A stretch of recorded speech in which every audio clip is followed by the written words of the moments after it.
Bonjour.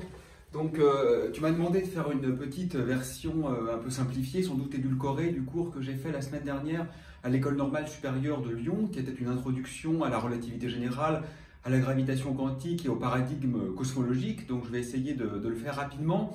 Donc, l'idée vraiment, c'est de s'adresser à des étudiants de master qui n'ont aucun prérequis sur le domaine, de façon d'une part à montrer que nous avons aujourd'hui une excellente connaissance du paradigme cosmologique, qui est littéralement signifiant, mais qu'en contrepoint de celle-ci, il y a encore beaucoup de zones d'ombre et que par conséquent, c'est évidemment un domaine de recherche qui est particulièrement actif, fécond et potentiellement, possiblement révolutionnaire. Alors, je voudrais d'abord vous montrer que le modèle cosmologique est extrêmement cohérent, convaincant, qu'il est sous contrôle, parce qu'en effet, nous avons une description de l'univers qui est tout à fait séduisante et tout à fait cohérente. Pourquoi ? Parce que d'une part, il y a une assise observationnelle et d'autre part, une assise théorique qui donne naissance au même modèle, au même paradigme, à une image du monde qu'on appelle parfois la théorie du Big Bang, même si le terme est en réalité mal choisi. Alors, quels sont les arguments d'abord du point de vue de l'observation en faveur de cette compréhension du monde ? Je dirais que le premier argument, c'est le paradoxe de Olbers. Alors, ce n'est pas une preuve du modèle du Big Bang, mais c'est normal puisqu'on ne prouve jamais rien en sciences de la nature, ça c'est un lieu commun épistémologique. En réalité, on ne peut pas, bien évidemment, mettre à l'épreuve un modèle avec l'infinité des théories qui permettraient de le tester. On ne peut pas réaliser chaque théorie avec une précision infinie. On ne peut donc bien évidemment jamais rien prouver en sciences de la nature. Je dirais même d'ailleurs de façon un peu provocatrice que c'est normal puisque toutes nos théories sont fausses. Nous n'accédons évidemment pas à la vérité en physique. Nous cherchons seulement la meilleure description du monde à un instant donné de l'histoire et bien évidemment nos théories seront dans le futur remplacées par de meilleurs modèles. Il est donc normal qu'on ne puisse pas les prouver.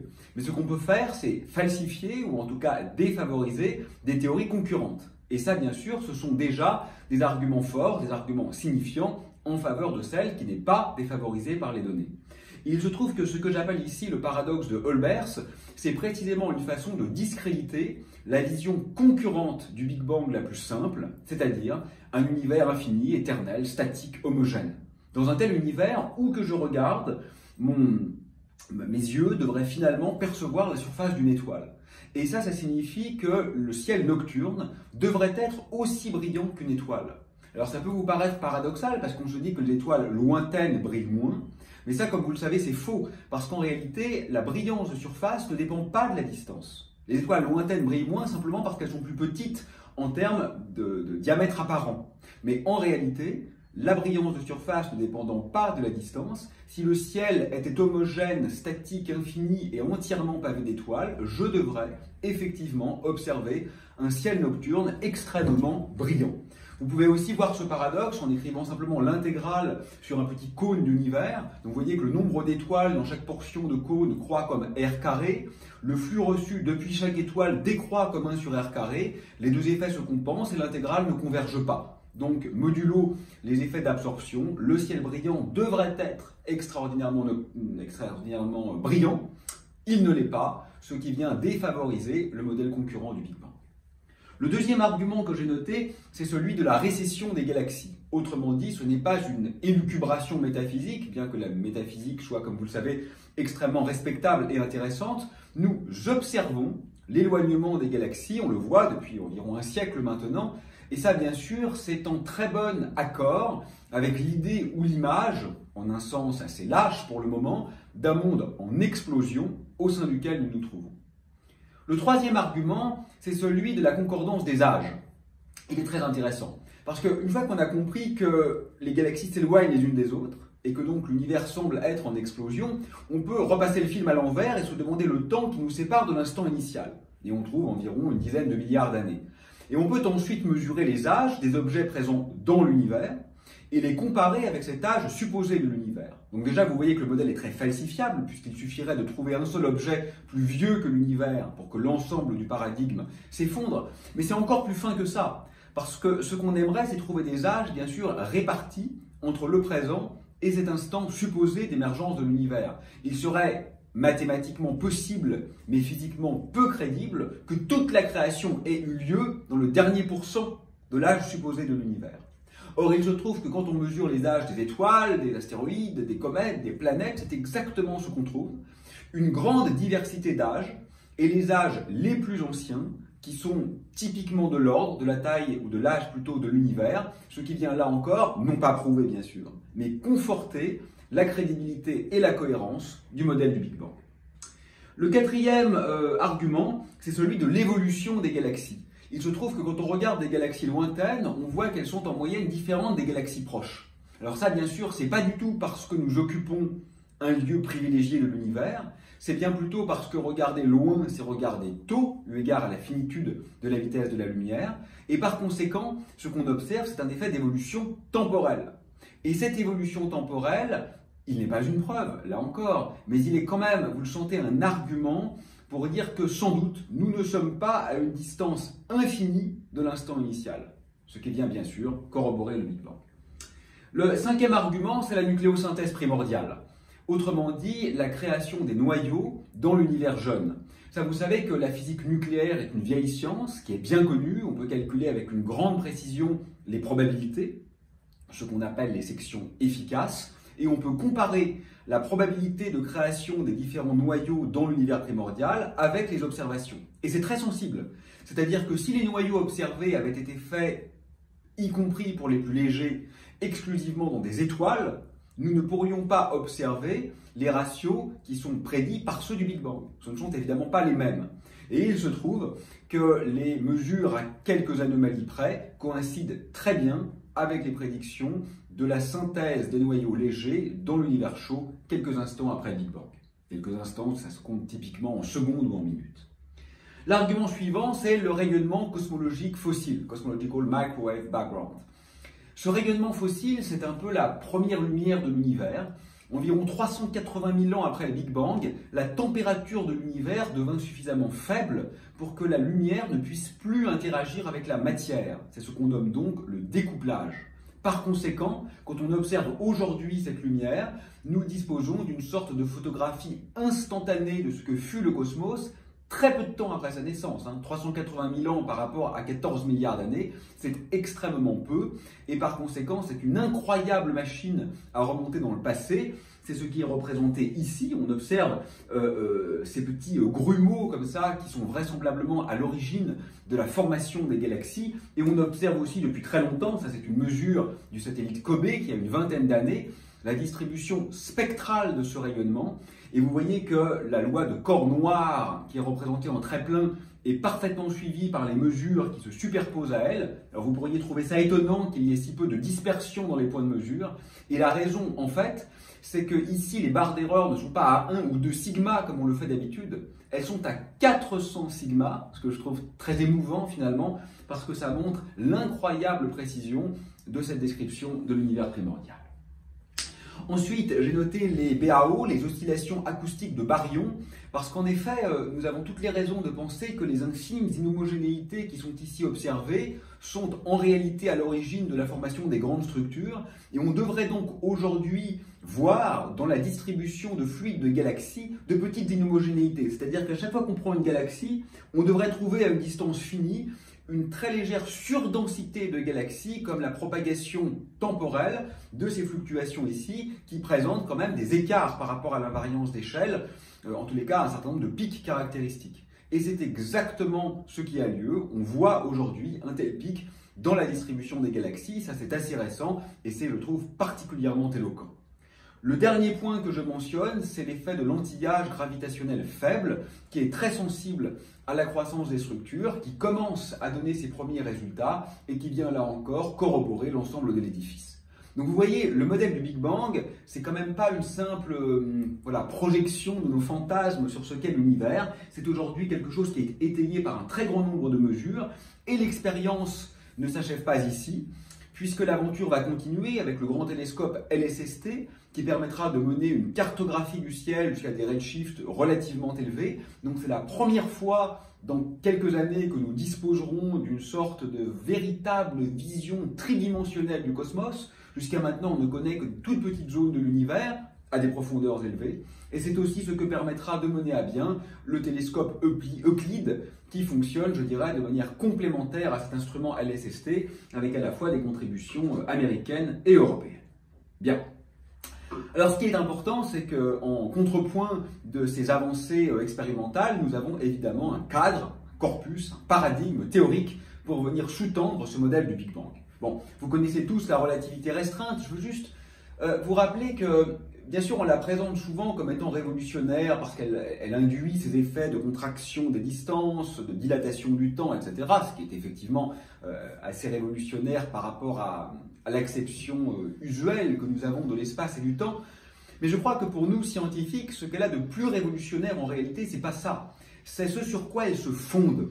La relativité restreinte est la première théorie de jauge de l'histoire, c'est-à-dire la première proposition à s'ancrer sur des symétries. Et ça, comme vous le savez, ce sont des concepts qui se sont avérés incroyablement fructueux en physique des particules.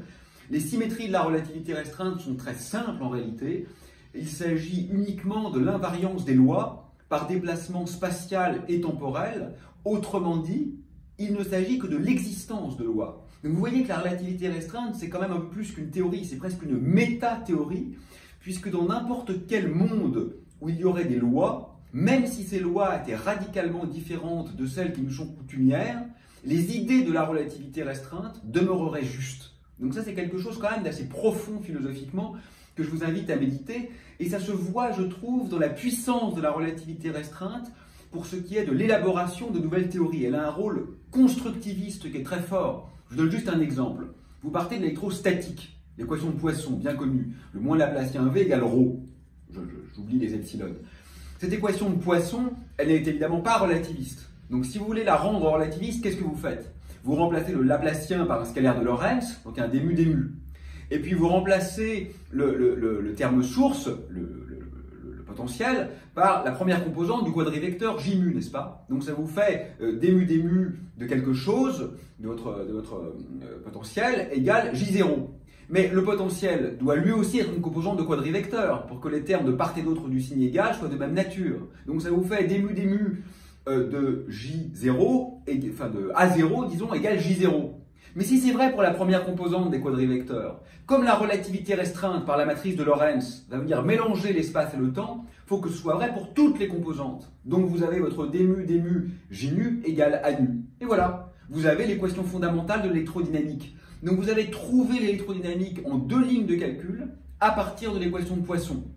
Ensuite, vous dérivez ça, ça vous donne la jauge de Lorentz, et vous généralisez le E égale moins gradient de V au F mu nu égale d mu à nu moins d nu à mu, et vous obtenez immédiatement les équations de Maxwell. Donc vous voyez que la manière dont vous les avez vues en prépa, vraisemblablement postulée, peut en réalité se redériver à partir de l'équation de Poisson de l'électrostatique en quelques lignes de calcul par la contrainte de satisfaire à la covariance de Lorentz. Donc quand même, cette théorie, c'est presque en réalité un langage. Elle est presque plus une grammaire de la physique qu'une proposition littérale sur le monde, et ça c'est quelque chose d'absolument remarquable. Bon, venons-en à la relativité générale, qui est bien sûr ce qui m'intéresse pour la cosmologie. Bon, vous avez tous en tête bien sûr les idées, hein. On commence par le principe d'équivalence, autrement dit cette contrainte évidente, des corps de masses différentes tombent exactement de la même manière dans le champ gravitationnel. Bon, c'est un peu étrange, puisque quand même le poids est proportionnel à la masse. Alors bien sûr, dans MA égale MG, les M se simplifient. Mais tout de même, c'est curieux de devoir recourir au concept, disons, inconfortable de force pour décrire un phénomène auquel tous les corps sont assujettis de la même façon, de manière littéralement démocratique, quelles que soient leurs caractéristiques. C'est la raison pour laquelle Einstein va préférer penser ce phénomène comme un mouvement accéléré du référentiel. Naturellement, comme là encore vous le savez, je ne peux pas, par une expérience de physique locale, savoir si là un objet que je lâche tombe parce que la gravité terrestre l'attire ou parce qu'en réalité la pièce dans laquelle je me trouve est actuellement accélérée vers le haut. Mais si je prends littéralement cette idée d'accélération, dont vous comprenez qu'elle ne fonctionne que pour la gravité, n'est-ce pas? Parce que si j'avais ici un champ électrostatique et des charges, vous voyez bien que l'équation du mouvement, QE égale MA, n'est pas la même pour toutes les charges. Ça dépend de M, ça dépend de Q. Par conséquent, je ne pourrais jamais trouver une seule accélération qui équivaudra à toutes les trajectoires. Ceci n'est vrai que pour la gravitation. C'est le principe d'équivalence. Mais parce que j'accélère, la forme de l'intervalle, qui est la grandeur fondamentale de la relativité restreinte, puisque c'est l'objet qui est invariant par transformation de Lorentz, eh bien cet intervalle, qui n'est autre que le théorème de Pythagore dans un espace quadridimensionnel pseudo-euclidien, va acquérir une nouvelle forme. Il va s'écrire comme une forme quadratique générale des coordonnées, parce que bien sûr l'accélération ne conserve pas cette forme. Il suffit que vous écriviez par exemple une rotation, vous écrivez xy égale x' y' fois une matrice de rotation, cos sin moins sin cos, et vous trouvez tout de suite que l'intervalle n'est pas conservé. Donc il faut l'écrire autrement. Et je l'écris ici en sommation implicite d'Einstein avec des coefficients qui se nomment la métrique. Donc le fameux tenseur métrique, ce n'est rien d'autre que les coefficients qui vont me permettre de généraliser le théorème de Pythagore, c'est-à-dire ce qui me donne la vraie distance parcourue en fonction des distances de coordonnées, lorsque j'inclus ces effets d'accélération qui sont nécessaires pour incorporer ce à quoi la gravitation est équivalente. Mais puisque le théorème de Pythagore n'est plus sous sa forme usuelle, qu'est-ce que ça veut dire ça? Ça veut dire que le carré de l'hypoténuse n'est plus égal à la somme des carrés des deux autres côtés. Et ça, ce que ça signifie, c'est que je ne suis plus dans un espace euclidien ou pseudo-euclidien. Je suis dans quelque chose de plus générique, ce qu'on appelle une structure riemannienne. Et ça, je trouve que c'est très beau parce que ce qu'on lit dans tous les livres de vulgarisation, chez Newton, la Lune tourne autour de la Terre parce qu'une force l'y contraint. Chez Einstein, la Lune avance sans force, en ligne aussi droite que possible dans l'espace-temps courbé par la gravitation terrestre. On voit que ça ne vient pas de n'importe où. Ça vient simplement de cette modification du théorème de Pythagore qui fait émerger la courbure et qui est une conséquence de l'accélération induite par le principe d'équivalence. Donc une fois qu'on a dit ça, il nous reste deux choses à faire en relativité générale. La première, c'est de comprendre comment va s'écrire la physique connue dans cet espace qui est devenu courbe. Et la seconde chose, c'est de comprendre comment la masse crée la courbure. Alors commençons par le commencement, à savoir comment s'écrit la physique en espace courbe. Pour ça, on recourt généralement à ce qu'on nomme le principe de covariance généralisée. Ce principe de covariance, c'est simplement le fait que les équations tensorielles restent valables en espace courbe. Ça, c'est une très bonne nouvelle, parce que toute la physique connue s'écrit sous forme d'équations tensorielles, et donc il semble qu'il n'y a rien à faire, à ce détail près. Regardez, c'est quoi un tenseur? Donc là, je fais vraiment une introduction, supposons que vous ne connaissiez rien, pas de géométrie différentielle, etc. Je fais vraiment une introduction la plus intuitive et historique possible. Un tenseur, finalement, c'est quelque chose qui va se modifier suivant cette formule quand je change de coordonnées. Donc vous voyez que si je suis en relativité restreinte, ça veut dire quoi? Ça veut dire que mon S mu' nu' s'écrit en fonction de mon S mu nu par un produit de deux transformations de Lorentz. Vous voyez bien que ici, chaque terme qui apparaît dans le produit, c'est la transformation de Lorentz en relativité restreinte. Ça, c'est la définition d'un tenseur. Et maintenant, je vais regarder comment se transforme la dérivée d'un quadrivecteur. Donc j'écris ici mon d mu v nu, et puis je change de référentiel, donc je passe à d mu' v nu'. J'écris ici la loi de transformation du quadrivecteur v mu, donc normal, j'écris ce que c'est puisque c'est un tenseur. J'écris ici la loi de transformation du quadrivecteur v nu, j'écris là encore ce que c'est puisque c'est un tenseur. Un quadrivecteur, c'est un tenseur de rang 1, donc chaque quadrivecteur se transforme avec une transformation de Lorentz. Si j'avais un quadrivecteur de rang n, ça se transformerait comme le produit de n transformations de Lorentz, avec les indices primés en haut ou en bas, suivant que je m'intéresse aux composantes contravariantes ou covariantes. Bon. Et là, je développe simplement la dérivée de ce produit. Vous vous souvenez bien sûr que la dérivée de u'v, c'est uv' plus u'v. Et là, ce que ça va donner, c'est que ici, j'ai un terme où je dérive le quadrivecteur et je laisse devant le terme dérivé et tout se passe bien. Là, j'ai exactement ce qu'il faudrait pour que cette dérivée forme un tenseur de rang 2. Mais j'ai un terme supplémentaire. Ce terme supplémentaire ne devrait pas être là si la dérivée d'un quadrivecteur formait un transfert de rang 2. Pardon. Et donc ce terme-là vous montre quoi en réalité? Ce terme-là vous montre que les dérivées de quadrivecteurs ne forment pas des tenseurs et que par conséquent, toutes les lois de la physique, qui sont toujours des lois avec des dérivés, parce que la physique c'est la dynamique, sinon c'est pas très intéressant, et que donc en réalité ces lois ne sont pas tensorielles. Alors pourquoi les avez-vous cru tensorielles jusqu'à maintenant? Oui, parce que quand je fais de la transformation de Lorentz en relativité restreinte, j'ai des transformations linéaires, et donc ces dérivées secondes s'annulent, et donc ce terme n'est pas là. Donc au sens de la relativité restreinte, ce sont bien des tenseurs. Mais si vous voulez, le concept de tenseur est contexte dépendant. Et dans le contexte de la relativité générale, où pour équivaloir aux accélérations, je dois avoir des transformations non linéaires, ou si vous voulez le dire de façon plus savante, parce que mon groupe de jauge, c'est une invariance par difféomorphisme, et donc un choix arbitraire de coordonnées, ce terme-là, a priori, est non nul. Par conséquent, je suis désespéré, parce que je me rends compte que toutes mes équations de physique connues, par exemple les équations de Maxwell, ne sont en réalité pas des équations tensorielles. Bon, la raison géométrique de ça, bien sûr, c'est que définir une dérivée en espace courbe, c'est quelque chose d'un peu complexe. Alors comment est-ce qu'on fait? Eh bien, on invente simplement une nouvelle dérivée qu'on appelle la dérivée covariante. Cette dérivée covariante, que j'écris ici avec un D majuscule, va s'écrire comme étant la dérivée usuelle, la dérivée partielle, plus un terme supplémentaire qui fait intervenir un objet à 3 indices, le symbole de Christoffel ou coefficient de connexion, pour ce qui nous intéresse ici, c'est équivalent, qui n'est lui-même pas tensoriel et qui vient en quelque sorte compenser ce terme inadéquat. La dérivée covariante a bien évidemment cette propriété fondamentale que quant à elle, elle forme des tenseurs. Et par conséquent, la prescription d'écriture de la physique en espace courbe va se résumer à remplacer les dérivées partielles par des dérivées covariantes de façon à obtenir des équations qui sont maintenant tensorielles et qui restent donc valables en relativité générale.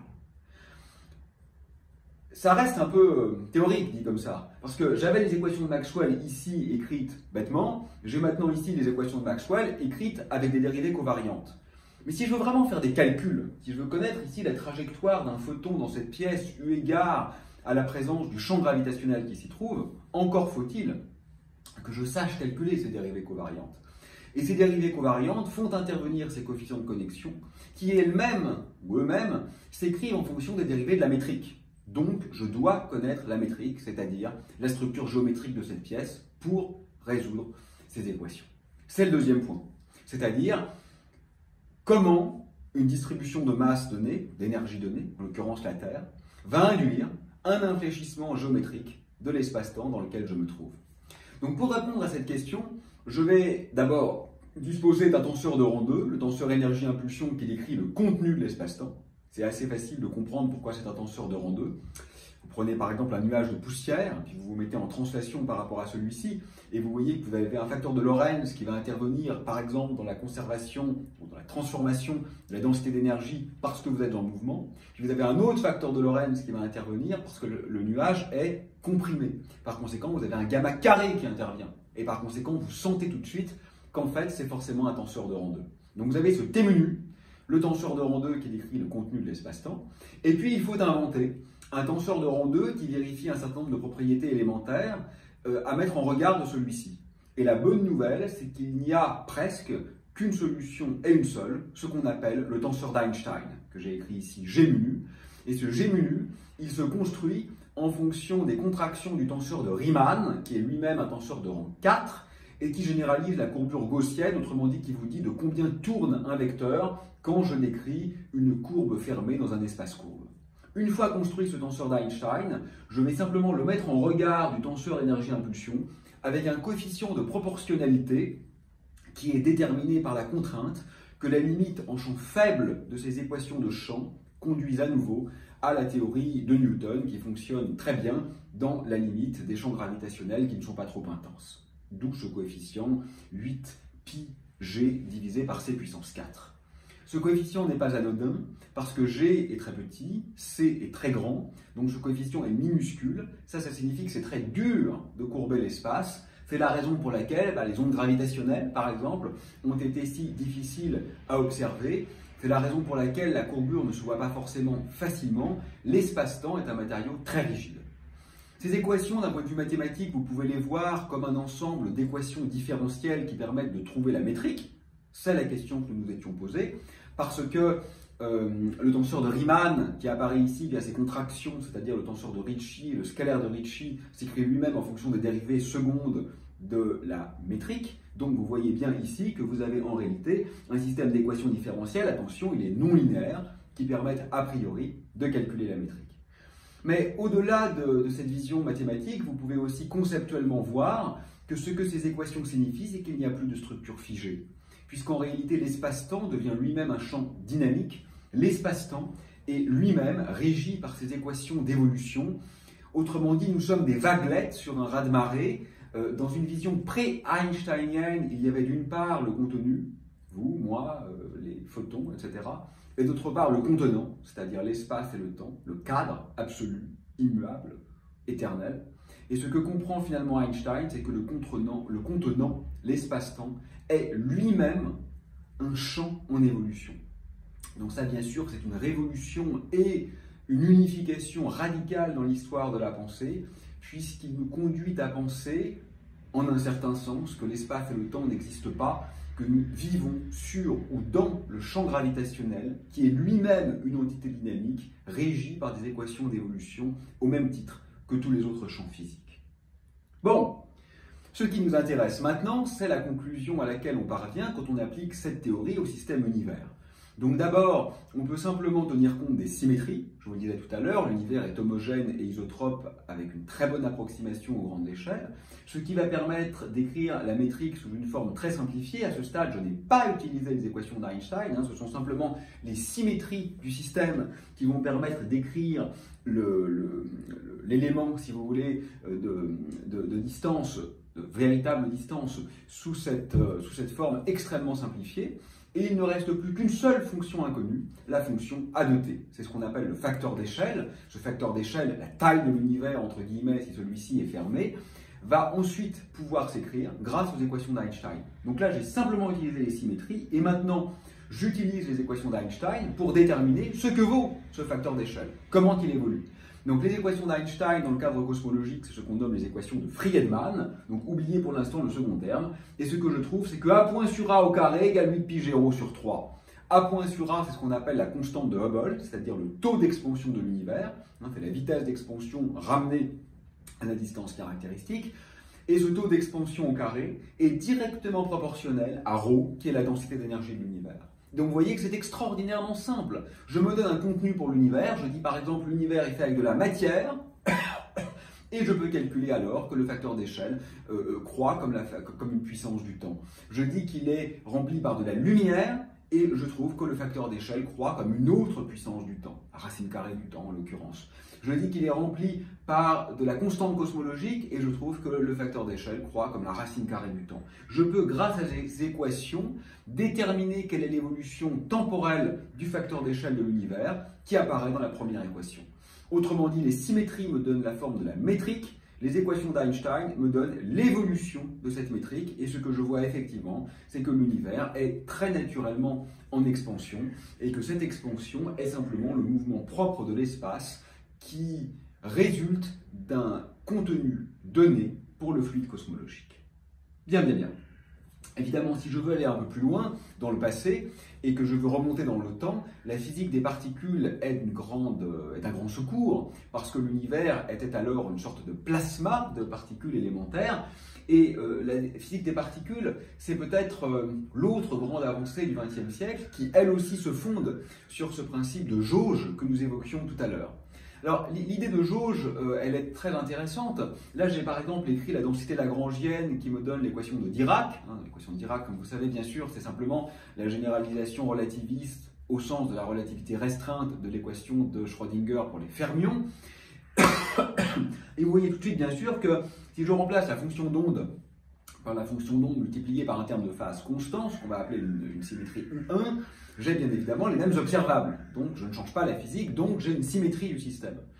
Et ce qu'on va faire en physique des particules, c'est qu'on va localiser cette symétrie. C'est-à-dire que la fonction alpha, qui est ici une constante, je vais la rendre dépendante de x. Alors évidemment, si je fais ça, ça ne marche plus. Ça ne marche plus, parce qu'à ce moment-là, ce n'est plus une symétrie du système. Vous voyez que la dérivée de cette exponentielle, maintenant, ça sera plus simplement une constante qui est devant la fonction d'onde. Il y a ce terme alpha qui va sortir devant. Et ses dérivés, etc. Donc, je vais briser en quelque sorte la symétrie vraie du système en la localisant. Bon. Donc, ce qu'il va falloir faire, c'est introduire un nouveau champ, ce champ AMU, qu'on appelle un champ de jauge, et qui va venir compenser en quelque sorte l'illicite de ma démarche consistant à localiser une symétrie qui en réalité n'est que globale. Ça, c'est vraiment l'idée des théories de jauge. Et ce champ de jauge, je vais le rendre dynamique. Et en le rendant dynamique, il va intervenir dans un Lagrangien qui va maintenant tenir effectivement compte des champs libres et des champs en interaction. Alors, ça peut vous paraître étrange, mais pourquoi on fait ça? Alors, il y a une démarche, une réponse très heuristique, hein, qui est un peu vraie en fait, qui consiste à dire on le fait parce que ça marche. Ne croyez pas que la physique c'est un nombre ridicule de principes et des mathématiques. On fait des calculs et on trouve ce qu'est le monde. Ce n'est pas ça la physique. C'est aussi une heuristique. On tente des choses et quand ça fonctionne, on les déplie, on les déploie, on les pousse plus avant. Et c'est exactement ce qui se passe avec les théories de jauge. Mais il y a quand même des raisons plus profondes, en particulier le fait qu'il apparaît des états de normes négatives. Et ces états de normes négatives, je peux précisément m'en affranchir grâce à cette localisation de la symétrie globale. Donc c'est quand même quelque chose qui est fait en fait pour des raisons assez puissantes. Alors en physique des particules, le groupe de symétrie auquel je m'intéresse, c'est SU3 croix SU2 croix U1. Et je trouve quand même que c'est une théorie qui est presque émouvante, parce qu'elle est très compliquée. Si je m'amuse à écrire le Lagrangien total du modèle standard, vous voyez que c'est quelque chose qui est quand même assez atroce, et qui pourtant conduit à des prédictions d'une précision, d'une acuité, d'une véridicité expérimentale qui est absolument incroyable, ou qui sont en tous les cas en accord avec les mesures, avec, comme vous le savez, un très très grand nombre de chiffres significatifs. Et donc je trouve quand même qu'on est peut-être ici en train de découvrir ou de sentir quelque chose vraisemblablement d'assez subtil et d'assez fin du réel. Bon. Ce qui m'intéresse en plus dans le cadre de la cosmologie, c'est que cette physique des particules va nous donner un ingrédient très important de la description de l'univers primordial en venant étayer une hypothèse qui s'avère particulièrement fructueuse en cosmologie, à savoir le modèle inflationnaire. Alors de quoi s'agit-il? Bien, il s'agit de ce que l'inflation, c'est une augmentation considérable, exponentielle du facteur d'échelle de l'univers dans les premiers instants. Historiquement, on a introduit cette inflation pour résoudre un certain nombre de problèmes d'homogénéité, d'isotropie, de causalité, etc. Moi, je dirais qu'aujourd'hui, c'est plus vraiment ça la question. La vraie question, c'est voilà ce qu'on mesure.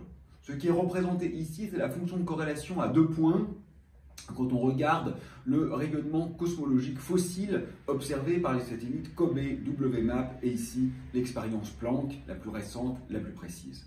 En fait, l'inflation, c'est nécessaire pour expliquer ça. Finalement, ça se résume presque ici le problème. A-t-on une théorie pour expliquer avec une grande précision, vous voyez ici en bleu ou en noir les points de mesure, vous voyez en rouge le modèle, a-t-on une théorie qui fonctionne? Réponse oui. Quelle est cette théorie? L'inflation. Finalement, je crois qu'il faut oublier les arguments historiques. La question aujourd'hui est, peut-on rendre compte de ces données de façon adéquate? Et la réponse est, on le peut, en supposant cette augmentation considérable de la taille de l'univers dans les premiers instants. Mais bien sûr, à ce stade, ça reste purement arbitraire. Pourquoi ceci aurait-il eu lieu? Et il est très facile de voir que si vous prenez un champ scalaire, disons-le autrement à ce stade, il est facile de voir que si vous avez une densité constante, c'est-à-dire un P égale moins ρ, alors vous avez effectivement une augmentation exponentielle de la taille de l'univers parce que vous avez un objet qui ne se dilue pas au fur et à mesure que l'espace grandit. Et ça, c'est exactement ce qui va advenir avec un champ scalaire. Pourquoi? Si vous avez la densité d'énergie ici pour un champ scalaire et la pression, densité de pression ici pour un champ scalaire, vous voyez tout de suite que si effectivement vous êtes dans un régime où le potentiel domine par rapport à l'énergie cinétique, ce qu'on appelle un régime de roulement lent, alors P sur ρ est égal à moins 1. Si ce terme est négligeable par rapport à celui-là, c'est évident. Mais P sur ρ égale à moins 1, comme je viens de vous le dire, ça signifie qu'il n'y a pas de dilution. Et ça, c'est ce qui va donner immédiatement, par les équations de Feynman, une évolution exponentielle du facteur d'échelle de l'univers. Et cette évolution exponentielle, c'est ce qui va rendre compte de ces données.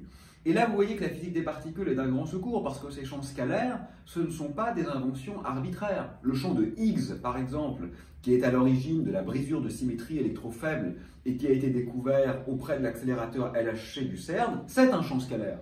Alors, on n'a pas découvert explicitement, expérimentalement, cet inflaton qui permettrait d'expliquer l'expansion de l'univers.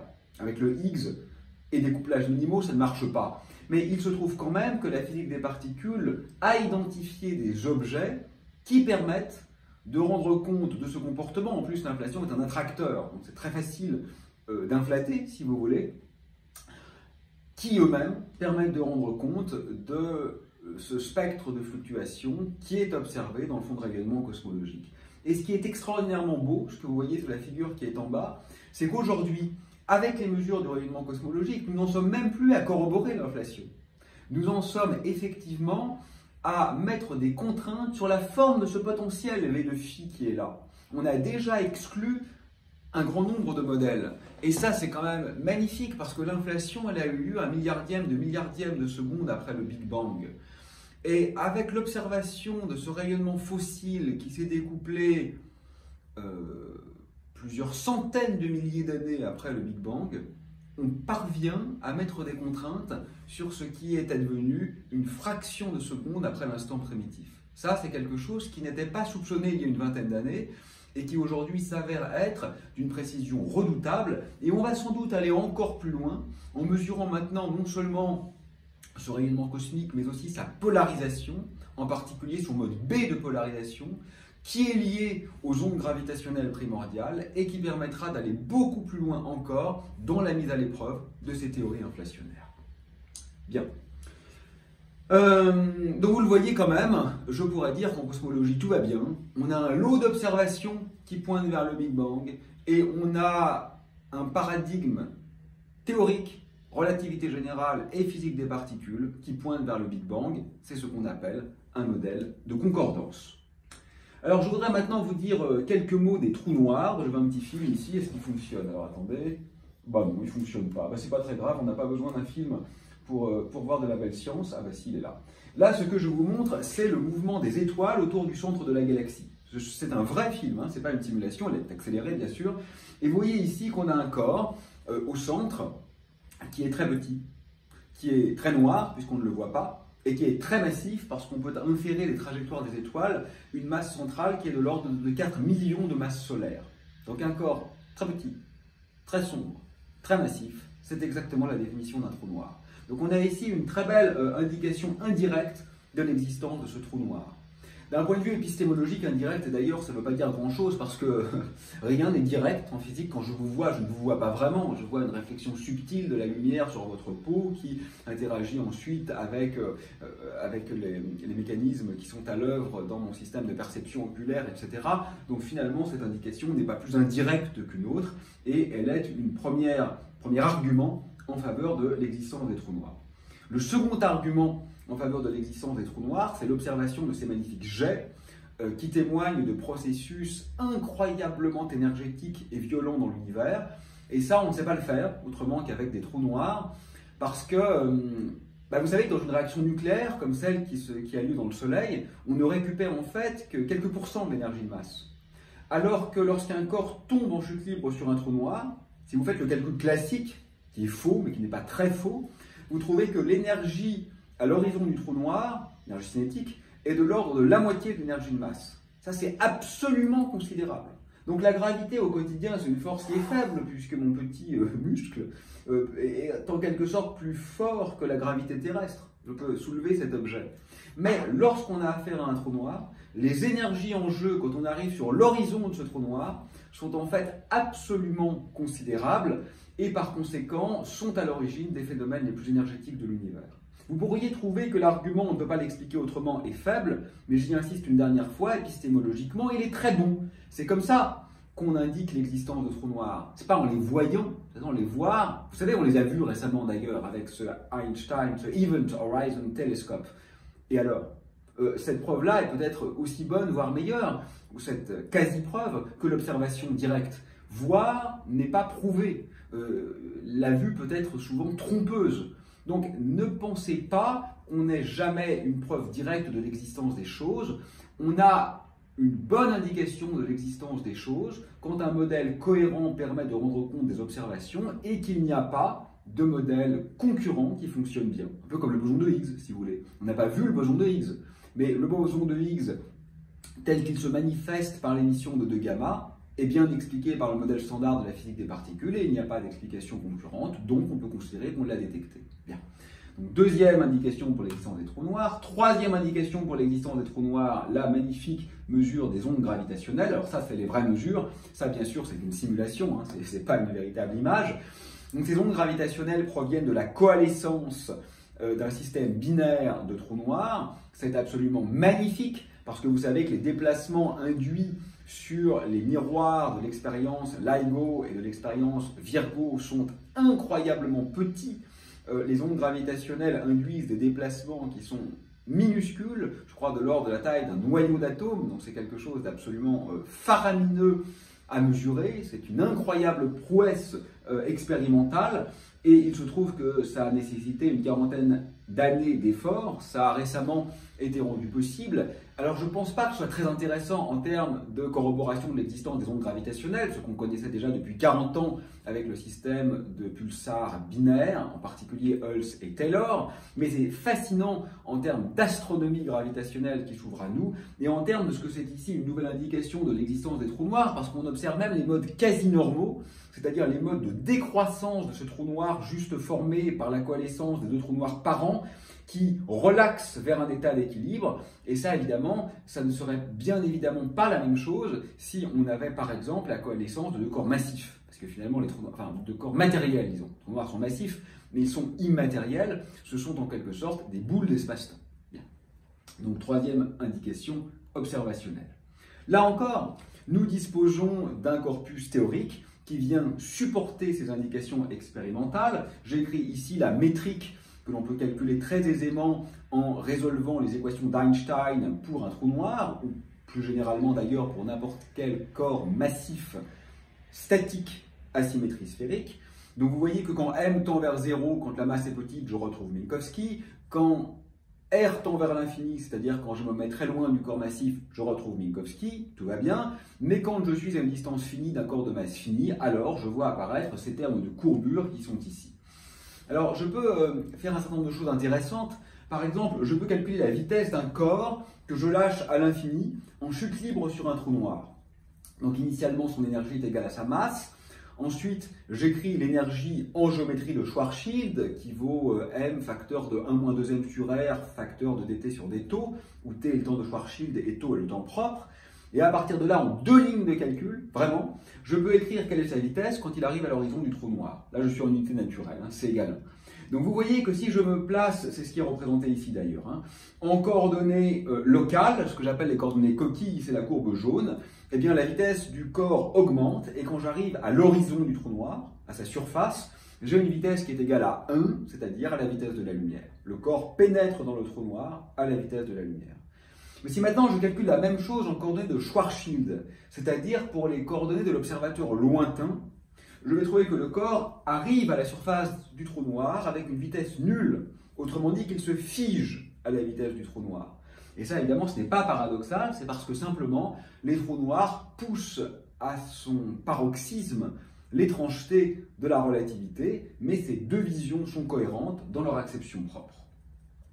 Ensuite, vous voyez quand R égale 2gm, c'est-à-dire à la surface du trou noir, hein, puisque 2gm c'est l'horizon, la distance de la singularité à laquelle se trouve l'horizon, j'ai ici une divergence. Ce terme tend vers l'infini, puisque j'ai une puissance moins 1. Alors une divergence, c'est un peu embêtant, c'est une pathologie, mais il se trouve que je peux faire un simple changement de coordonnées, et par une transformation de Lorentz, en écrivant la métrique dans ce système de coordonnées mixtes, je vois tout de suite que la divergence a disparu. Donc cette divergence en 2gm, cette divergence à l'horizon, c'est ce qu'on appelle une singularité de coordonnées. Elle n'est pas physique. Bon, c'est pas si trivial que ça, hein, parce que Einstein lui-même était très contrarié par cette coordonnée. C'est l'abbé Lemaître, le génial chanoine belge qui a compris le problème, enfin plus exactement, qui a solutionné le problème bien avant tout le monde. Donc ça paraît simple quand on le sait, mais historiquement, ça a été dur à comprendre. Et donc cette singularité de coordonnées fait qu'en réalité, l'horizon n'est pas pathologique et que vraisemblablement un corps peut pénétrer dans un trou noir sans rien ressentir de désagréable, sauf bien sûr l'effet de marée qui, in fine, va le détruire. Et ensuite, je peux calculer la vitesse d'un corps à l'intérieur d'un trou noir, en particulier pour un corps non massif. Donc imaginez que je suis dans le trou noir, j'émets deux flashs de lumière. Donc pour de la lumière, ds égale 0. Vous voyez que c'est vraiment très simple. J'ai qu'à résoudre une équation du second degré, donc c'est pas très difficile. Et je trouve deux solutions. Donc là, j'ai écrit dans un système de coordonnées un peu mixte. Et dans ce système-là, je vais regarder que le photon émis vers la singularité du trou noir, bien sûr, si j'oriente mon axe vers l'extérieur, il a une vitesse négative, puisqu'il tombe. Mais ce qui est intéressant, c'est que le photon émis vers l'extérieur a aussi une vitesse négative. Ça veut dire qu'en fait, même le photon émis vers l'avant va en réalité vers l'arrière.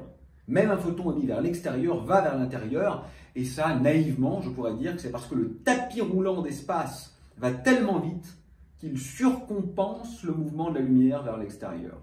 Bon, là je le dis de façon vulgarisée, mais vous le voyez ici de façon mathématique. Manifestement, les deux solutions sont plus petites que 0 dès que R est plus petit que 2gm, c'est-à-dire dès que je suis à l'intérieur du trou noir. Et finalement, ce que vous voyez d'ailleurs ici, c'est que quand R est plus petit que 2gm, ces deux termes changent de signe. Et donc ça veut dire littéralement, mathématiquement, que la coordonnée de type temps devient de type espace, et que la coordonnée qui était de type espace devient de type temps. Puisqu'en relativité restreinte, tout ce qui distingue le x du t, c'est que j'ai un plus devant l'un et un moins devant l'autre dans l'écriture de l'intervalle. Bien. Donc là encore, j'ai un corpus théorique qui explique l'existence des trous noirs, qui est parfaitement en adéquation avec les mesures, qui est bien testé aujourd'hui par les ondes gravitationnelles, par les images de l'Event Horizon Telescope, et par conséquent, tout va bien, à la fois en cosmologie et à la fois pour l'existence de ce que l'on appelait dans le passé ces astres oclus.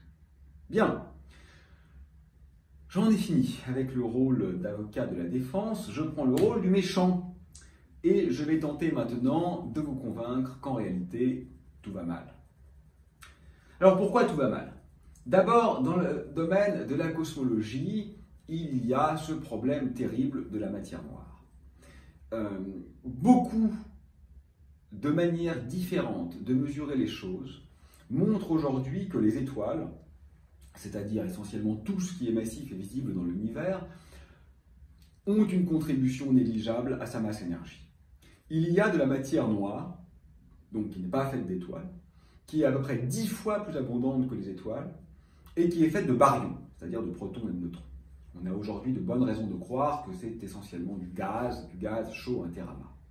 Mais ce qui est encore plus grave, c'est qu'il y a de la matière noire non baryonique, c'est-à-dire de la matière noire qui n'est pas faite de protons et de neutrons, qui est à peu près 5 fois plus abondante que la matière noire baryonique, qui est à peu près donc au total 50 fois plus abondante que les étoiles. C'est considérable.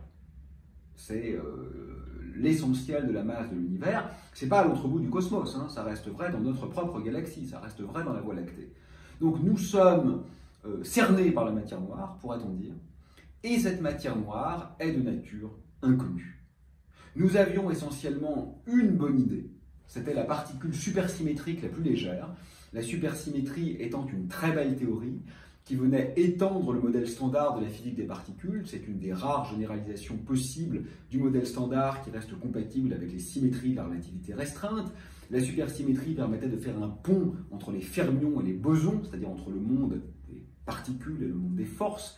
La supersymétrie permettait de stabiliser la masse du Higgs, qui est aujourd'hui, vous le savez, d'un peu plus de 100 GeV, alors que les corrections radiatives devraient la pousser à la masse de Planck s'il n'était pas protégé par une association fermionique. La supersymétrie est prédite par la théorie des cordes. La supersymétrie conduit donc à une explication possible pour la matière noire. La supersymétrie donne des pistes d'extraction des problèmes de la hiérarchie et ainsi de suite. Donc cette très belle théorie est très alléchante, mais le grand collisionneur de hadrons du CERN, le LHC, l'a exclu dans sa version la plus simple. Donc à l'heure actuelle, nous n'avons plus d'explication élémentaire pour la matière noire. Il y a bien sûr pas mal d'idées, mais il n'y a pas de paradigme accepté, il n'y a pas de modèle dominant consensuel pour résoudre ce problème. Le deuxième problème de la cosmologie, c'est l'énergie noire. Donc l'énergie noire, c'est le nom qu'on donne au fait que l'univers est aujourd'hui en expansion accélérée. L'expansion n'est pas un problème, bien sûr, puisqu'elle est prédite par les équations d'Einstein, mais l'accélération de cette expansion est paradoxale, puisque la gravitation est une force attractive, qui devrait par conséquent jouer le rôle d'un freinage. Comment se fait-il que l'univers accélère alors que la gravité freine? Alors bien sûr, ce n'est pas si simple, parce que vous voyez que dans les équations d'Einstein, il y a un terme de constante cosmologique. On ne le rajoute pas à la main pour faire joli. Le théorème de Lovelock montre qu'en dimension D, il y a partie entière de D sur 2 tenseurs qui peuvent être mis en regard de tenseur énergie-impulsion. Nous vivons en dimension 4, 3 dimensions d'espace, une dimension de temps. Donc en dimension 4, il y a deux tenseurs qui peuvent être mis en regard du diminué. C'est le tenseur d'Einstein et le tenseur métrique. Donc ces équations d'Einstein avec constante cosmologique sont parfaitement légitimes. Or la constante cosmologique permet de faire cette gravitation répulsive. Elle est intégrée aux équations d'Einstein. Et là c'est intéressant parce qu'il y a un débat dans la communauté des cosmologistes, des spécialistes. Finalement, l'accélération de l'univers est-elle de la physique au-delà du modèle standard? On pourrait répondre non, comme le fait par exemple Carlo Rovelli, parce que les équations d'Einstein avec constante cosmologique, c'est-à-dire les vraies équations d'Einstein, permettent d'expliquer cette accélération. Et c'est vrai. Mais la valeur de la constante cosmologique est non pas étrange comme on le dit parfois, ces arguments de fine-tuning sont à mon sens très mauvais, mais en revanche, elle est incompatible avec la théorie quantique des champs. Parce que quand je tiens compte un peu, finalement, comme pour la masse du Higgs, des corrections radiatives à la valeur de la constante cosmologique dans une acception de type théorie des champs, je ne peux pas avoir la valeur aussi faible que celle qui est trouvée. Donc c'est intéressant parce que d'une part, c'est un peu étrange, cette accélération de l'univers, et d'autre part, c'est même un débat épistémologique au sein des professionnels pour savoir si oui ou non, il s'agit vraiment de nouvelle physique. Mais ce que ça a d'intéressant aussi, c'est que ça pointe vers un autre paradoxe, qui est lié mais qui n'est pas le même, qui est le fait que les fluctuations quantiques du vide, si elles gravitaient, devraient induire une expansion cosmologique bien plus considérable que celle que nous observons. Donc il faut non seulement expliquer pourquoi quelque chose fait accélérer l'univers, peut-être la constante cosmologique, mais il faut aussi comprendre pourquoi les fluctuations quantiques du vide, elles, ne sont pas couplées à la gravitation, alors que tout est couplé à la gravitation, même les corrections radiatives à la masse des noyaux au sein de cela même. Vous voyez, là, il y a vraiment quand même une très grande question de physique contemporaine qui n'est pas résolue à ce jour. Il y a beaucoup d'idées, bien sûr, pour tenter d'en venir à bout. Certaines sont très convaincantes en utilisant les inhomogénéités, presque un modèle par jour, les théories de quintessence, les champs scalaires, etc. Il y a beaucoup de bonnes idées, mais il n'y a pas de consensus sur les solutions à ce problème. Le troisième problème, c'est la baryogénèse, c'est mon existence, c'est votre existence, c'est le fait que nous soyons là. En fait, on aurait dû former dans l'univers primordial autant de matière que d'antimatière, qui auraient dû pour l'essentiel s'annihiler. Et par conséquent, le monde devrait n'être fait que de lumière. Donc le simple fait que le rapport photon-baryon ne soit pas si gigantesque que cela est déjà une indication de physique au-delà du modèle standard. Il faut comprendre pourquoi la matière semble avoir été à ce point favorisée par rapport à l'antimatière, alors que le modèle standard de la physique des particules couplé au modèle standard de la cosmologie ne devrait pas conduire à une telle asymétrie. Et le quatrième problème, c'est celui des singularités. Autrement dit, le fait que dans la plupart des cas, quand j'extrapole dans le passé les équations d'Einstein, c'est pas toujours vrai d'ailleurs, contrairement à ce qu'on dit, mais enfin souvent, je parviens à une pathologie, à une divergence, à une singularité mathématique. Et bien évidemment, ce n'est pas une pathologie de l'espace-temps, qui se porte très bien sans nous, qui n'a pas besoin de médecin, c'est une pathologie de la théorie. Et donc ce que ces singularités signifient, c'est qu'il faut aller au-delà de la relativité générale. Vraisemblablement, avec une théorie de gravitation quantique, puisque la plupart des singularités de ce type qui sont apparues, par exemple pour l'atome d'hydrogène, ont été résolues par la prise en compte des phénomènes quantiques. Or, justement, la relativité générale, canal historique, ne tient pas compte des phénomènes quantiques. Si maintenant je regarde du côté des trous noirs, j'ai aussi des problèmes. Le premier problème, c'est le paradoxe de l'information. Vous savez qu'en théorie quantique des champs, l'information est conservée. Or, si je jette mon téléphone portable dans un trou noir, l'information est perdue. À ce stade, c'est pas grave, parce que je peux dire d'accord, l'information est perdue pour moi parce qu'il ne peut pas revenir, il a franchi l'horizon. Mais l'information est juste autre part. Et ça, effectivement, c'est pas dramatique. Ce qui est dramatique, c'est pas que l'information soit autre part. Ce qui est dramatique, c'est que ce trou noir va ensuite s'évaporer par effet Hawking si j'attends suffisamment longtemps. Ça, c'est simplement un effet de transformation de Bogoliubov entre l'observateur stationnaire et l'observateur en chute libre, où il est facile de montrer que le trou noir, en réalité, va perdre sa masse en émettant un flux thermique de particules. C'est de l'effet Unruh, si vous voulez, avec une température qui est proportionnelle à l'accélération. Et par conséquent, lorsque le trou noir aura rayonné toute son énergie sous forme d'un bain thermique, là, l'information sera vraiment perdue. Et ça viole en quelque sorte l'unitarité de la physique quantique. Donc, c'est hautement paradoxal. Là encore, il y a des milliers d'idées sur le marché, mais aucune n'est consensuelle. Le second problème, c'est celui de l'entropie. Prenez une distribution sphérique de matière, alors, je vais le dire comme ça, qui a une certaine entropie, et faites s'effondrer sur cette sphère de matière une coquille de lumière dont vous choisissez l'énergie de façon qu'elle fasse s'effondrer la matière en un trou noir qui aurait la même taille que la distribution initiale de matière. Ça, c'est forcément toujours possible, en principe, en tant qu'expérience de pensée. Cette transformation est hautement irréversible, donc elle crée beaucoup d'entropie. Donc l'entropie finale est plus grande que l'entropie initiale. Or, le trou noir final a par hypothèse la même taille que la distribution de matière initiale. Et donc vous voyez que l'entropie du trou noir final est plus grande que l'entropie de la matière initiale, quoi que soit l'équation d'état de la matière initiale. Et donc par cette simple et seconde expérience de pensée, vous voyez qu'on montre que l'entropie d'un trou noir est maximale. L'entropie d'un trou noir est gigantesque. Oui, mais l'entropie, vous le savez, en mécanique statistique, c'est quelque chose qui montre les degrés de liberté qui ont été omis par la description macroscopique. La description macroscopique d'un trou noir, c'est sa masse, son moment angulaire et sa charge. Et cela laisse donc entendre qu'il existe un grand nombre de degrés de liberté interne dans les trous noirs qui n'ont jusqu'alors pas été identifiés. C'est un second paradoxe, un second champ de recherche. Et le troisième problème pour les trous noirs, c'est encore la singularité. Je vous ai expliqué tout à l'heure que la singularité à l'horizon est une singularité de coordonnées, mais il n'en va pas de même de la singularité centrale. En R égale 0, vous avez une véritable singularité, les invariants de courbure divergent, vous ne pouvez pas vous en affranchir par un changement de référentiel, c'est une vraie singularité, et donc là encore, une vraie pathologie théorique, pourrait-on dire, qui requiert le recours à une meilleure théorie. Voilà les deux arguments que je voulais vous donner ici en faveur d'une théorie de gravitation quantique dont je voudrais vous dire quelques mots maintenant.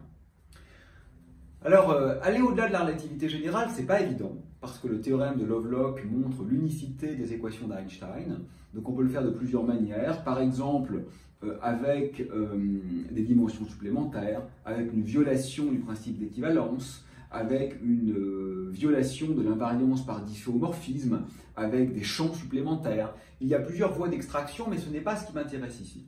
Ce qui m'intéresse ici, c'est vraiment de regarder les aspects littéralement liés à la gravitation quantique. Alors pourquoi c'est si dur d'ailleurs? Bien sûr, il y a des arguments techniques de non-renormalisabilité que vous connaissez sans doute, mais conceptuellement, on pourrait aussi le dire de façon simple. Quand je fais la quantification canonique d'un système, je remplace x par un opérateur, mais je ne remplace pas t par un opérateur. Vous voyez que la mécanique quantique distingue fondamentalement l'espace du temps, alors que, en relativité générale, l'espace et le temps, c'est la même chose. Donc vous voyez que c'est très compliqué d'avoir d'une part une théorie qui peut mélanger l'espace et le temps, et d'autre part une théorie qui ne traite pas l'espace et le temps sur un pied d'égalité. C'est une des raisons parmi d'autres conceptuelles qui rendent très difficile l'émergence d'une théorie de gravitation quantique. On peut dire aussi que le principe d'incertitude d'Eisenberg n'est pas géométrisable. Bon, il y a des pistes.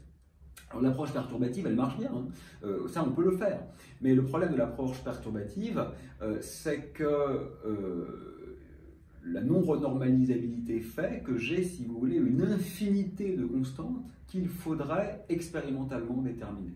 Mais on a calculé il y a déjà, je sais pas, une vingtaine d'années, les effets à deux boucles pour mettre en exergue le fait qu'il n'y a pas de correspondance ou de divergence ou de compensation, voilà, miraculeuse, qui annulerait les infinis. Donc on peut bien sûr faire de la gravité quantique perturbative, mais on ne peut pas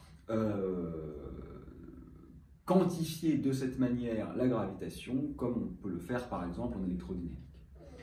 Il y a les théories de champ effectives qui sont très intéressantes, ce qui correspond, comme en physique des particules, à intégrer les degrés de liberté ultraviolets.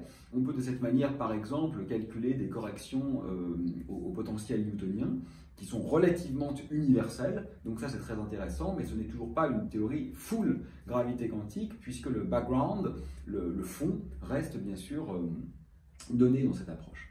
Il y a les théories de type groupe de renormalisation, liberté asymptotique, développées en particulier par Steven Weinberg, qui sont très belles. Je dirais en un mot que ça consiste à rechercher un point fixe ultraviolet, et c'est une vision qui ressemble un peu aux critères de renormalisabilité, mais qui est moins fort. En fait, on se rend compte qu'on peut quand même peut-être faire des prédictions sans aller jusqu'à demander la renormalisabilité.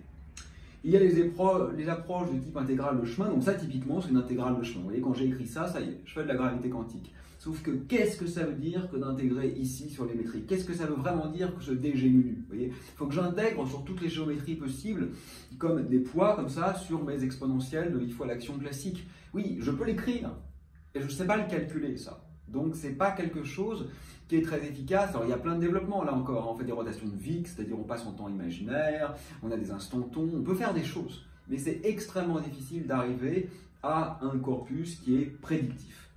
Typiquement, c'est le problème qu'on a avec l'équation de Wheeler-de Witt. On a la triangulation dynamique causale, qui est une sorte de vision fondamentalement discrète de l'espace-temps, un peu comme une quantification du calcul de Ricci, qui est très belle, mais qui à l'heure actuelle n'est pas évidemment une théorie achevée. La très fameuse théorie des cordes, donc ça je ne vais pas en parler parce que c'est un champ de recherche immense qui existe depuis plus de 40 ans, qui s'est avéré d'une richesse inouïe, qui donne naissance à des développements qui sont intéressants même bien au-delà de la gravitation quantique, même dans le domaine de la matière condensée par exemple, la correspondance ADS-CFT entre les espaces antidensitaires et les théories de champ conformes s'avère possiblement fructueux. Donc d'un certain point de vue, la théorie des cordes est géniale, parce que c'est non seulement une théorie de gravité quantique, mais c'est aussi une théorie d'unification des forces et des interactions, qui a des vertus mathématiques absolument sublimes. D'un autre côté, elle est très lourde en hypothèses. J'ai besoin de supersymétrie, j'ai besoin de dimensions supplémentaires, et jusqu'à maintenant, les expériences ne viennent pas la soutenir. Bon, même, je dirais que la découverte d'une constante cosmologique positive, l'accélération de l'univers, n'est pas du tout une bonne nouvelle pour la théorie des cordes. Je dirais que l'absence de supersymétrie n'est pas une bonne nouvelle, même si la supersymétrie dont elle a besoin est à l'échelle beaucoup plus élevée que celle du grand accélérateur LHC. Je dirais que l'absence de non-gaussianité dans le rayonnement cosmologique fossile, qui plaide en défaveur d'un grand nombre de champs de modules dynamiques, n'est pas non plus une bonne nouvelle, mais rien de tout cela ne falsifie la théorie des cordes, qui est encore bien sûr vivante et bien vivante. Donc voilà, c'est un champ de recherche très fructueux. Je vais vous parler de gravité quantique à boucle. La gravité quantique à boucle, Carlo Rovelli, qui est l'un de ses principaux inventeurs, dit dans ses exposés grand public que c'est une théorie intéressante. C'est pas sa seule vertu, bien sûr, parce qu'on peut l'écrire sur un t-shirt. Il dit qu'une bonne théorie physique doit être simple. Il faut pouvoir écrire sur un t-shirt les équations fondamentales de la théorie, et cela peut être fait, comme vous le voyez ici, pour la gravitation quantique à boucle. Bon, mon ami Carlo ment un peu, parce que quand après on l'entend le lendemain parler devant des physiciens, vous voyez que les mêmes équations sont en fait un petit peu plus compliquées, et je ne suis pas absolument certain que cela tienne sur un t-shirt. Puis après, vous lisez ces articles, et vous vous rendez compte qu'en fait les équations fondamentales sont quand même beaucoup plus compliquées. Bon. Blague à part, c'est pas la question, bien sûr. C'est un peu comme la relativité générale, vous pouvez écrire le Lagrangien et puis L égale R, c'est incroyablement simple, et puis ensuite vous pouvez écrire tout ce que cela signifie, tout ce que cela présuppose, tout ce à quoi cela conduit, et ça devient incroyablement compliqué. Alors qu'en est-il? Bon, l'idée de Smolin, c'était vraiment de chercher une théorie qui soit compatible avec ce que l'on connaît de mécanique quantique, de relativité générale, sans hypothèse supplémentaire. Donc c'est vraiment d'utiliser, si vous voulez, maximalement l'invariance par difféomorphisme. Alors, dit comme ça a l'air très simple, et on n'a pas attendu Rovelli et Smolin pour y penser. Bien sûr, de grands chercheurs, y compris Einstein, ont essayé de faire ça depuis très longtemps. Mais ce qui a un peu changé, c'est l'introduction des variables de H-Descartes. Alors, quelle est l'idée, si vous voulez? Vous commencez par une foliation de l'espace-temps, donc vous avez des hypersurfaces spatiales décrites par une 3 métrique induite, qui vont constituer les variables canoniques. Vous devez définir les variables conjuguées, c'est-à-dire les dérivées de Lie de cette 3 métrique spatiale orthogonalement à celle-ci, ce qu'on appelle la courbure extrinsèque. Vous avez l'autre variable, donc la 3 métrique spatiale, la courbure extrinsèque. Bien sûr, vous ne voulez pas que ce soit des variables arbitraires, vous voulez qu'elles satisfassent les équations d'Einstein, par conséquent, vous imposez des contraintes, ce qu'on appelle la contrainte hamiltonienne, la contrainte de difféomorphisme et puis une contrainte de Gauss essentiellement liée au groupe de rotation locale des tétrades. Ce faisant, vous êtes prêt à quantifier la théorie, ce que vous allez mettre en œuvre par une procédure de type Dirac en remplaçant les crochets de Poisson par des commutateurs. Mais en suivant cette démarche, vous arrivez à l'équation dite de Wheeler-de Witt, qui est une des équations les plus importantes de la gravitation quantique, qui est magnifique mais qui marche mal parce qu'elle s'avère être très peu prédictive. L'équation de Wheeler-de Witt n'a pas donné lieu à des observations falsifiables, en particulier parce que, vous savez, en mécanique quantique, il faut un espace de Hilbert, et un espace de Hilbert, c'est une manière de définir un produit scalaire, en fait. Voilà, c'est ça qui est non trivial dans l'espace de Hilbert. Et qu'est-ce que ça veut dire qu'un produit scalaire entre des métriques, par exemple? Ça, ce ne sont pas des choses qui sont mathématiquement bien définies. C'est la raison pour laquelle, à ce stade, on va introduire les variables de H-T-car, qui sont une réécriture de la relativité générale, d'une manière que je dirais proche de ce que l'on a compris des théories de jauge en physique des particules. Donc on va pouvoir importer toute cette machinerie de la théorie quantique des champs. Mais bien sûr, à un certain point, il faut quand même lisser les variables pour s'affranchir des fonctions delta qui interviennent. Et là, je ne vais pas pouvoir intégrer bêtement, parce que si j'intègre bêtement, ça veut dire que je suppose déjà l'existence d'une métrique. Or là, je ne suis pas en train de faire une théorie dans l'espace-temps, je suis en train de faire une théorie de l'espace-temps. Et la manière dont je peux m'affranchir de ces deltas sans métrique, c'est de prendre l'holonomie de la connexion d'H-T-car, ce que vous pouvez voir comme une sorte d'analogue des boucles de Wilson en physique des particules, et ce que vous pouvez comprendre intuitivement comme très compatible avec la relativité générale, parce qu'en fait c'est ça que mesure le tenseur de Riemann. Ce sont les variations lorsque je parcours des courbes fermées. Et la variable conjuguée de cette holonomie de la connexion d'H-T-car, ça sera le flux de la densité de triade. Bon. Donc ça, ce sont mes variables de base que je peux quantifier. Et là, j'obtiens une théorie qui est intéressante parce qu'elle est inéquivalente à la théorie de Wheeler-de Witt. Et je peux donc tenter de la mettre à l'épreuve, ou si vous voulez la comprendre par analogie avec la physique des particules, non plus dans sa version canonique, historique, comme je viens de le dire là, mais dans sa version covariante, ce qu'on appelle les mouches ou les réseaux de spin. Donc vous imaginez des liens qui portent des nombres quantiques, associés aux représentations fondamentales du groupe de symétrie que vous considérez. Donc typiquement, si vous faites de la QCD sur réseau, ça sera SU3. Si vous faites de la relativité générale, ça sera SU2, puisque c'est le groupe de jauge de la relativité. Puis ces liens se retrouvent vers des intertwiners qui portent en quelque sorte des petits atomes d'espace. D'accord ? Et puis, les nombres quantiques associés aux liens, qui correspondent au label des représentations irréductibles de SU2, sont les aires des surfaces liées à l'espace dual de ces liens. C'est la même description, mais différente de la théorie gravité quantique à boucle. Alors on peut appliquer ça au système univers, c'est ce qu'on appelle la cosmologie quantique à boucle, et ce qui est intéressant, c'est qu'on obtient alors des équations de Friedmann modifiées. Voilà l'équation de Friedmann, alors ça c'est l'équation de Friedmann usuelle, et on a ce terme maintenant supplémentaire en 1 moins ρ sur ρc, où la densité critique est de l'ordre de la densité de Planck. Et là vous voyez tout de suite que c'est intéressant, parce que ce terme est positif. Donc ρ est borné supérieurement à la densité de Planck. Et donc maintenant, ma théorie n'est plus divergente. Je ne vais plus être conduit à une densité infinie quand je remonte dans le passé.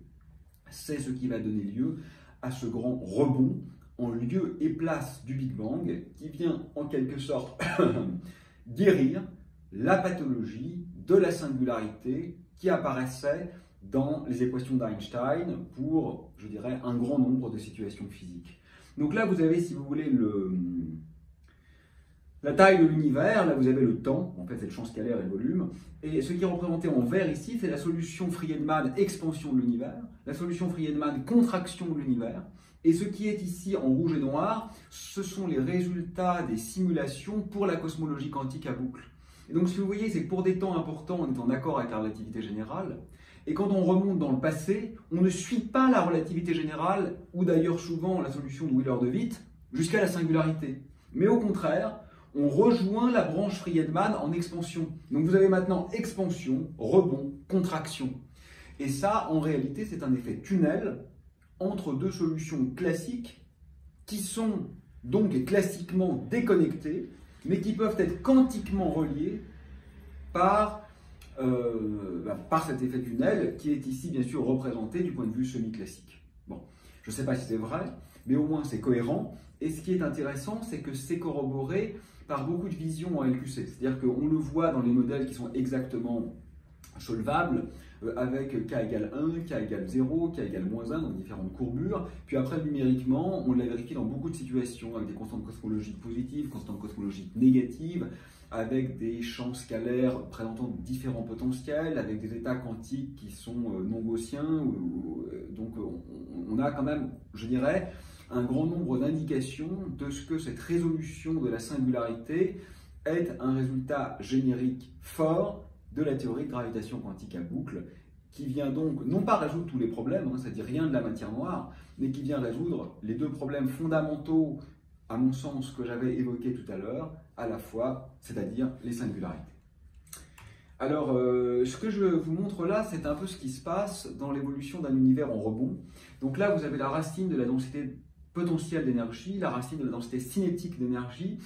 Et donc, au départ, l'univers a une faible densité, donc on est là. Au fur et à mesure qu'il se contracte, la densité augmente, donc j'arrive sur ce cercle qui est la zone de densité maximum, et puis ensuite l'univers à nouveau se dilate, et donc je retourne vers le centre.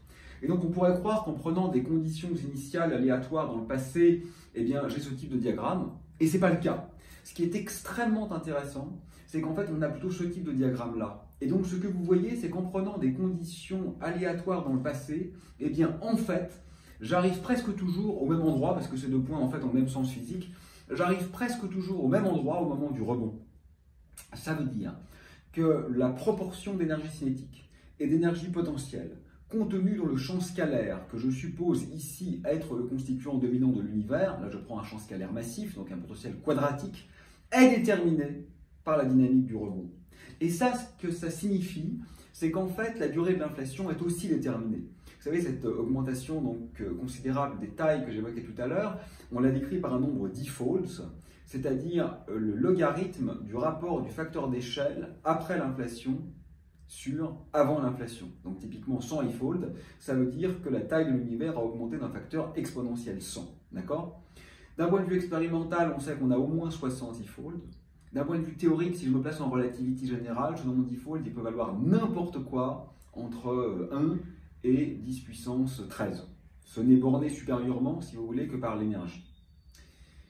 Or, il se trouve qu'ici, la dynamique du rebond va me donner en fait une distribution de probabilité du nombre d-fold de l'inflation qui est très piqué autour de 140.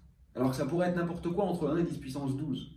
Ça, c'est un résultat que je trouve très beau, très fort, parce que ça signifie que la durée de l'inflation devient une observable prédite par les modèles en rebond, qui plus est la valeur de cette durée est très bonne. Parce que 140 c'est plus que 60, donc c'est plus que ce qui est nécessaire, mais c'est pas beaucoup plus, c'est pas 10 puissance 9. Et le fait que ce soit pas beaucoup plus, c'est une bonne chose, parce que ça signifie que vraisemblablement les effets quantiques pourront être observés. Là je fais une parenthèse, mais ayez en tête que pour un cosmologiste, le problème de la longueur de Planck, c'est pas qu'elle est trop petite, c'est qu'elle est trop grande. Ça paraît paradoxal, mais c'est vrai. Vous savez, la longueur de Planck, elle fait 10 puissance moins 33 cm. C'est minuscule, hein. C'est des ordres de grandeur, c'est, je dirais, plus de 10 ordres de grandeur, plus petit que la plus petite échelle sondée au LHC. Donc c'est vraiment très petit. Mais c'est encore trop grand. Pourquoi trop grand? Parce que si vous prenez un nombre moyen d-fold d'inflation, plus tout ce qui s'est passé depuis l'inflation, vous vous rendez compte que ce qui avait la longueur de Planck avant l'inflation est génériquement aujourd'hui beaucoup plus grand que le rayon de Hubble, que la taille de l'univers observable. Donc ça, c'est extrêmement important. Parce que ce que ça veut dire, c'est que si vous cherchez dans l'univers des effets de gravitation quantique, en fait, ils vont être génériquement super Hubble. Ils vont être plus grands que l'univers. Et donc, si vous voulez, par exemple, que des effets non linéaires puisse être visible aujourd'hui en tant que révélateur de la gravité quantique, vous êtes bien content que l'inflation n'ait pas duré trop longtemps et que donc ces effets de gravité quantique ne soient pas énormément plus grands que la taille de l'univers observable. Bien. Donc cette évolution du background cosmologique en gravité quantique à boucle est relativement consensuelle dans la communauté qui s'adonne à cette physique. Il n'en va pas de même des perturbations. Et c'est problématique parce qu'en fait, ce qu'on mesure, ce sont des perturbations. Le spectre de puissance, par exemple, primordial observé par Planck ou par Kobe, ou par WMAP, mais enfin récemment en tout cas par Planck, présente aujourd'hui donc ces nombreux pics acoustiques qui sont très riches d'informations et qui témoignent de l'existence de petites inhomogénéités vraisemblablement d'origine quantique dans l'univers primordial. Comment calculer ce spectre dans le cadre de la gravité quantique à boucle? C'est très difficile. Il y a plusieurs écoles. Il y a une école aujourd'hui qui essaye de construire des métriques effectives pour vraiment traiter les champs quantiques sur un fond quantique. Il y a une autre école qui plutôt s'intéresse à des déformations de l'algèbre de contraintes et ça fait apparaître des phénomènes très intéressants. Par exemple, une métrique dont la signature change de signe lors du rebond. Donc ça, ce que ça veut dire de façon claire, c'est que vraisemblablement l'espace devient euclidien, pas pseudo-euclidien, donc j'ai 4 dimensions d'espace, et le temps apparaîtrait comme une sorte de brisure spontanée de symétrie, lorsque la densité atteint la moitié de la densité critique. Mais ça pose beaucoup de questions, parce que comment propager des perturbations, y compris dans cette zone où il n'y a pas de temps? Je peux faire des calculs mathématiques, mais l'interprétation physique est très complexe. Et c'est très beau, parce que ça se rapproche de certaines idées, comme le No Boundary Proposal de Hartle et Hawking, qui avait été introduit de façon ad hoc pour stabiliser des intégrales de chemin, et qui apparaît ici de façon naturelle, comme une sorte de phénomène continu de gravitation quantique. Mais ça pose aussi beaucoup de problèmes qui, à ce jour, ne sont pas résolus et qui sont véritablement un champ de recherche, je dirais, très ouvert et très actif. Bon, ce qu'on fait avec la cosmologie, il faut le faire aussi avec les trous noirs, bien sûr, et on peut décrire les trous noirs dans le cadre de la gravitation quantique à boucle avec ce qu'on appelle le concept d'horizon isolé, qui a la bonne idée d'être une grandeur locale et non téléologique. Alors, pourquoi est-ce qu'on fait ça? Parce qu'on veut faire face à ce phénomène d'évaporation, on veut répondre à ces questions de singularité, mais aussi d'entropie, mais aussi d'information. Donc là, j'ai rappelé la valeur de la température de Hawking, donc de l'évaporation des trous noirs. Vous voyez que c'est une des plus belles formules de la physique, puisqu'elle fait intervenir la constante de Planck, la constante de Boltzmann, la constante gravitationnelle et la vitesse de la lumière. Donc elle convoque toutes les branches de la physique simultanément. Et vous voyez bien sûr que c'est un phénomène explosif, puisque le signe de la capacité calorifique des trous noirs fait que plus ils sont légers, plus ils s'évaporent. Bien. Jusqu'à la singularité, puisqu'évidemment quand m tend vers 0, t tend vers l'infini. Donc on a un phénomène qui est littéralement explosif. Donc voilà un trou noir schématiquement représenté dans le cadre de la gravitation quantique à boucle. Ce qui est intéressant, c'est que maintenant, nous avons un opérateur d'air qui a un spectre discret, dont ici j'écris les valeurs propres, et par conséquent l'air d'un trou noir qui s'interprète comme la somme des aires élémentaires associées aux perforations de cet horizon isolé par la structure sous-jacente du réseau de spin, va elle-même adopter des valeurs discrètes. Donc nous avons développé tout un programme de simulation Monte-Carlo pour étudier l'évaporation des trous noirs dans ce cadre, et on peut évidemment montrer que dans les derniers instants du trou noir, il y aura une empreinte de la structure discrète de l'air qui différenciera l'évolution de ce qu'elle serait dans le cadre de Hawking, qui résout la singularité, et qui peut aussi donner d'ailleurs des pistes de compréhension pour le paradoxe de l'information et de l'entropie, puisqu'il y a maintenant une émergence d'un grand nombre de degrés de liberté qui sont en quelque sorte ces petites plaquettes d'air élémentaires associées par les effets de gravitation quantique à la surface du trou noir, parce qu'elles portent elles-mêmes des nombres quantiques, et on retrouve effectivement, comme le laisse entendre la formule de Bekenstein-Hawking, que l'air est proportionnel à l'entropie du trou noir, avec une constante de proportionnalité dont il n'est pas très clair encore s'il faut la fixer à partir des paramètres de la théorie ou si elle peut être littéralement déterminée. Donc voilà le type de simulation qu'on obtient. Et puis j'ai montré récemment qu'on pourrait même le voir pour le trou noir macroscopique parce qu'il y a des effets non perturbatifs qui sont potentiellement fructueux. Récemment, Rovelli et Liotto ont eu l'idée que les trous noirs sont peut-être en réalité en rebond, et on a beaucoup travaillé sur les connexions expérimentales de ce genre de choses. Donc là, si vous voulez, c'est une idée qui est assez simple, mais assez belle et subtile.